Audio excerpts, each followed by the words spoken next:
नमस्कार दोस्तों, स्वागत है आपका स्टडी आईक्यू में। आज हम लोग एक बहुत ही मजेदार चर्चा करने वाले हैं।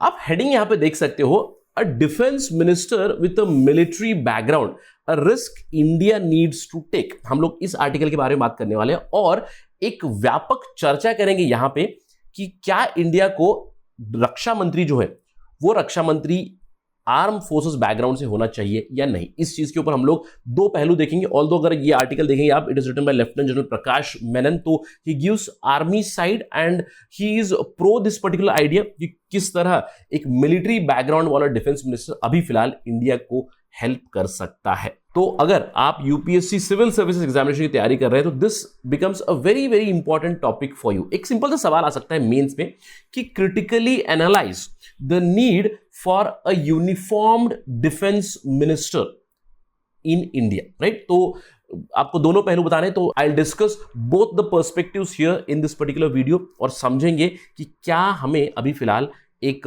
यूनिफॉर्म्ड या फिर मिलिट्री बैकग्राउंड वाले डिफेंस मिनिस्टर की जरूरत है या नहीं। तो चलिए डिस्कशन शुरू करते हैं। मैं हूं आपका दोस्त राहुल साईगांवकर। अगर आप मुझे फॉलो करना चाहते हो, can follow me on the ID Rahul Sai 222। और अगर आप यूपीएससी सिविल सर्विस एग्जामिनेशन की तैयारी कर रहे हैं जो आपको एलीट आईएएस और आईपीएस में भर्ती दिलाता है, तो घर बैठे आप सेफली अपने घर से प्रिपेयर कर सकते हो हमारे स्मार्ट कोर्स के साथ, जहां पे प्रीलिम्स और मेंस दोनों का कंटेंट अवेलेबल है। जस्ट गो टू studyIQ.com या फिर हमारा ऐप डाउनलोड करें गूगल प्ले स्टोर से, जहां पे आपको बहुत सारी जानकारी मिलेगी। तो चलिए डिस्कशन शुरू करते हैं और बात करते हैं कि इंडिया में क्या हो रहा है। देखिए, अगर हम लोग बात करें इंडिया में 2014 से ही, जब से मोदी सरकार आई है, वो काफी ब्रेव रही है, specially with respect to structural reforms in defence, right. क्योंकि जनवरी 2020 में एक लैंडमार्क डिसीजन लिया था मोदी सरकार ने। क्या डिसीजन लिया था जनवरी 2020 में? एक लॉन्ग स्टैंडिंग डिमांड थी चीफ ऑफ डिफेंस स्टाफ की, उसको पूरा किया था। अभी चीफ ऑफ डिफेंस स्टाफ है, उसको सेक्रेटरी बनाया गया, जो नया डिपार्टमेंट बनाया, डिपार्टमेंट ऑफ मिलिट्री अफेयर्स। इसके अलावा एक कॉमन पॉइंट बनाया गया तीनों सर्विसेज के बीच, साथ ही साथ उनको एक military adviser to the defence minister करके भी एक ओहदा दिया गया, राइट। और रिसेंटली आपको याद होगा हम लोगों ने एक डिस्कशन किया था जहां पे centre has now decided to appoint uniformed officers as secretary. यहां पे ये जो वीडियो है हम लोगों ने इसके बारे में बात की थी और डिटेल में कौन कौन एडिशनल सेक्रेटरी और ज्वाइंट सेक्रेटरी बन रहे हैं इसके ऊपर चर्चा की। अब इन रिफॉर्म्स के चलते एक सवाल जरूर उठ जाता है। क्या है सवाल? In light of the ongoing defence reforms, should India take the risk of bringing a defence minister with a military background? अब यहां पे आपको ध्यान देना है कुछ टर्म्स के ऊपर। सबसे पहला टर्म तो ये है रिस्क। मैं ये रिस्क क्यों कर रहा हूं, थोड़ी देर में पता चले आपको। और मिलिट्री बैकग्राउंड से अगर डिफेंस मिनिस्टर रहेगा तो उसके फायदे क्या होंगे। अब जब हम लोग रिस्क की बात करते हैं, देखिए ये बहुत बड़ा रिस्क है, क्योंकि हम लोगों ने अपने एक्सपीरियंस में देखा है कि जब भी आर्म फोर्सेस इन्वॉल्व होता है गवर्नेंस में, तो हम लोगों ने देखा है कि उसका परिणाम क्या होता है।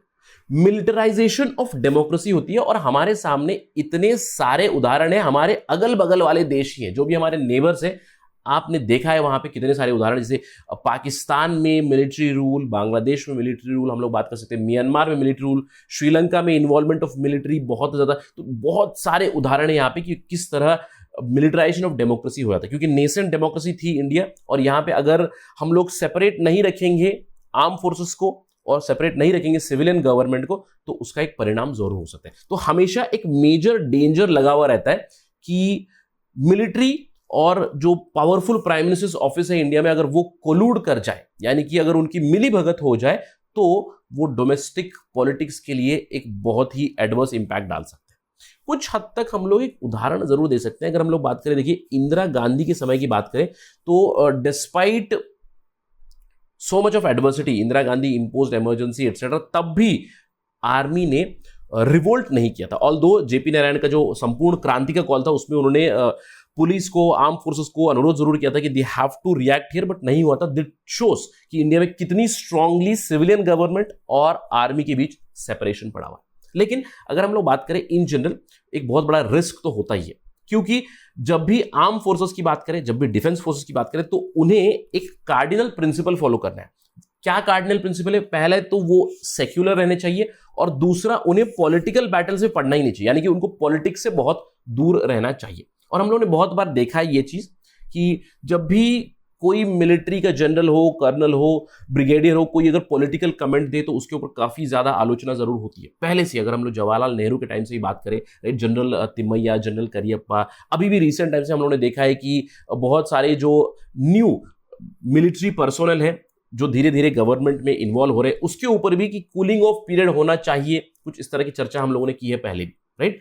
और इसके अलावा आर्म फोर्सेस को इन जनरल कॉन्स्टिट्यूशन को फॉलो करना चाहिए, और आर्म फोर्सेस का जो मोटो होता है डिसिप्लिन और ओबीडियंस, यानी कि सिविलियन गवर्नमेंट जो भी कहे उसको अवॉइड करना है। तो अगर ये नहीं होता, जब भी समझिए आर्म फोर्सेस और सिविलियन गवर्नमेंट के बीच मिली भगत हो जाए, तो it would lead to catastrophe for a democracy. But on the flip side, इस रिस्क को हमें लेने की जरूरत क्यों है? क्योंकि इन करंट सिचुएशन हम लोग थोड़ी देर में बात करेंगे क्यों इस समय में हम लोग ये डिस्कशन कर रहे हैं, लेकिन इन जनरल क्या हम लोग एक कैलकुलेटेड रिस्क ले सकते हैं अभी फिलहाल? क्यों? क्योंकि अगर मैं आपको प्रो आर्गुमेंट दे दूं कि भैया नहीं, हमारे देश में डिफेंस मिनिस्टर चाहिए जिसका एक मिलिट्री बैकग्राउंड हो, जिसका आर्म फोर्सेस का बैकग्राउंड हो, ताकि वो डिफेंस पॉलिसी अच्छे से बनाए, इंडिया को बचाए बाहर वाले खतरों से, अंदर वाले खतरों से भी, राइट। अब ये कोइंसिडेंस नहीं है कि आप देखें बहुत सारे देशों के जो डिफेंस मिनिस्टर्स होते हैं उनको कॉम्बैट का एक्सपीरियंस जरूर होता है, या फिर कहीं ना कहीं उन्होंने सर्व किया होता है आर्म फोर्सेस में। आप किसी भी देश की बात कर लीजिए, जैसे कि फॉर एग्जांपल यूनाइटेड स्टेट्स की बात कर लीजिए, you can talk about Lloyd Austin, right. Lloyd Austin के पास बैकग्राउंड है मिलिट्री का। अगर आप देखिए रशिया की बात कर लीजिए, रशिया में आपको who is the Russian defence minister, you can talk about Sergei Shoigu, right. Sergei Shoigu was also general in Russian army. अगर आप चाइना की बात कर लीजिए, चाइना में कौन है डिफेंस मिनिस्टर? चाइना में डिफेंस मिनिस्टर है वेई फेंघे, और Wei Fenghe has great experience in the People's Liberation Army of China. In fact, Wei Fenghe was a part and parcel of People's Liberation Army's rocket force. तो ये कोई coincidence नहीं है कि बहुत सारे देशों के जो डिफेंस मिनिस्टर्स होते हैं उनके पास मिलिट्री बैकग्राउंड होता है। इनफैक्ट अगर मैं विश्व की जो सबसे ओल्डेस्ट डेमोक्रेसी है यूनाइटेड स्टेट्स की बात करूं, देखिए यूएसए में तो मैं आपको इतने सारे उदाहरण दे सकता हूं जहां पे मिलिट्री बैकग्राउंड के लोग राष्ट्रपति बने हैं वहां पे, यानी कि प्रेसिडेंट्स बने हैं। आप किसी की बात के लिए देखिए, you can talk about Ronald Reagan और रिचर्ड निक्सन और जिमी कार्टर, और you can talk about JFK.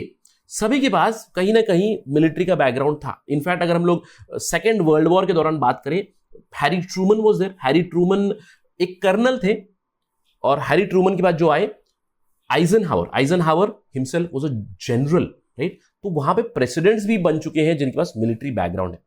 But nonetheless आप आर्ग्यू कर सकते हैं कि सर हम दूसरे देशों का देखकर हम लोग ये क्यों इंप्लीमेंट करें, राइट। ये आर्गुमेंट जरूर आ सकता है। लेकिन अगर मैं इंडिया की भी बात करूं, इंडिया में भी ऐसे पहले हो चुका है। देखिए major general Kumar Himmat Singh ji Jadeja, he was the deputy defence minister in India in Jawaharlal Nehru first ministry. तो ऐसा नहीं है कि ऐसा कुछ पहले नहीं हुआ है, यानी कि मिलिट्री के बंदों को पहले भी मिनिस्टर्स, डेप्यूटी मिनिस्टर्स बनाया गया है। इनफैक्ट एक बहुत ही इंपॉर्टेंट एग्जांपल हो जाएगा मेजर जसवंत सिंह जो एनडीए में कैबिनेट मिनिस्टर रह चुके हैं। उन्होंने फाइनेंस का पोर्टफोलियो हैंडल कर चुके हैं, उन्होंने डिफेंस का पोर्टफोलियो भी हैंडल किया हुआ है, और वो खुद एक मेजर रह चुके हैं। In fact he was involve in the 1962 war with China, he was involve in the 1965 war with Pakistan. यानी कि जिस पर्सोनल को वॉर का भी एक्सपीरियंस था, जिस पर्सनल को मिलिट्री का बैकग्राउंड था, उसे डिफेंस मिनिस्टर बनाया गया था इंडिया में एक बार। तो ऐसा पहले भी हुआ है। That is the argument, pro argument. अब अगला सवाल ये बनता है कि सर मैं रिस्क क्यों ही लूं? क्योंकि देखिए इंडिया में सिचुएशन तो काफी अच्छी चल रही है। मतलब अगर हम लोग पिछले 70-75 सालों की बात करें तो हम लोगों ने देखा है कि हमारी सिविलियन गवर्नमेंट और मिलिट्री के बीच डिविजन है, कंप्लीटली सेपरेशन है, और दोनों का इन्वॉल्वमेंट नहीं हुआ है। इसीलिए बहुत हद तक इंडिया में जो लोकतंत्र है वो बरकरार रहा है। तो मैं रिस्क क्यों ही लूं? रिस्क क्यों लेने की जरूरत है? क्योंकि अभी फिलहाल अगर इंडिया की बात करें, देखिए दो पर्सपेक्टिव से। पहला पर्सपेक्टिव है, अगर मैं बात करूं सिक्योरिटी के पर्सपेक्टिव से, दो एडवर्सरी से इंडिया बीच में है, और एक तरफ है पाकिस्तान, एक तरफ है चाइना, और दोनों भी काफी ज्यादा अग्रेसिव बन रहे हैं पिछले एक दशक में। हम लोगों ने ये देखा हुआ, और कहीं ना कहीं सिक्योरिटी एंगल से तो बहुत ज्यादा जरूरत है कि हमें एक साउंड डिफेंस पॉलिसी लानी चाहिए और इसके लिए एक साउंड डिफेंस पर्सोनेल की जरूरत है जो इंडिया को तैयार करे टू फ्रंट वॉर पे। दो फ्रंट वॉर मतलब एक तरफ चाइना का फ्रंट है, एक तरफ पाकिस्तान का फ्रंट है। अगर दोनों फ्रंट पे एक ही साथ लड़ाई हो तो क्या हम लोग तैयार होंगे? तो सिक्योरिटी एंगल से बनता है कि at least for few years we do need some sort of expertise कि we create a dual front war policy।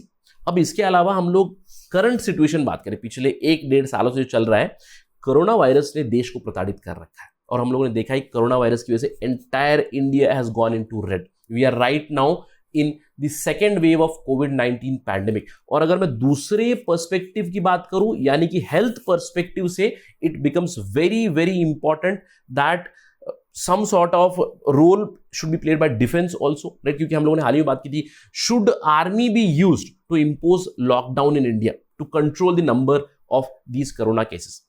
अब वो तो चर्चा का विषय है ही, but nonetheless from two perspectives, one is security perspectives, second is health perspective, जहां पे हम लोगों को बहुत ज्यादा जरूरत है कि एक मिलिट्री बैकग्राउंड की, एक मिलिट्री पर्सपेक्टिव की। तो जैसे कि समझ लीजिए जवाहरलाल नेहरू के टाइम पे हो, कुछ उस तरह की डेवलपमेंट भी की जा सकती है। क्योंकि अगर हम लोग इंडिया की बात करें, देखिए India has plenty of talent, plenty of intellectual and military horse power. तो अब ऐसा नहीं है कि हम लोग एक ऐसे बंदे को ढूंढ सके या फिर ऐसे पर्सोनेल को ढूंढ सके जो पॉलिटिकली भी न्यूट्रल रहे लेकिन देश की रक्षा के पर्सपेक्टिव से वो सर्व करे, not from political perspective, right? तो ऐसे हम लोग बंदे ढूंढ जरूर सकते हैं, लेकिन रिस्क की हम लोगों ने बात की है तो सेफ्टी का एक मंत्रा जरूर होना चाहिए। क्योंकि देखिए अगर डिफेंस मिनिस्टर जो मिलिट्री बैकग्राउंड से है और प्राइम मिनिस्टर्स ऑफिस जो बहुत स्ट्रांग है, अगर इन दोनों के बीच मिली भगत हो जाए तो it is going to be catastrophic for democracy. तो कुछ तरह के सेफगार्ड जरूर लाए जा सकते हैं। जैसे कि मैंने आपको उदाहरण दिया कि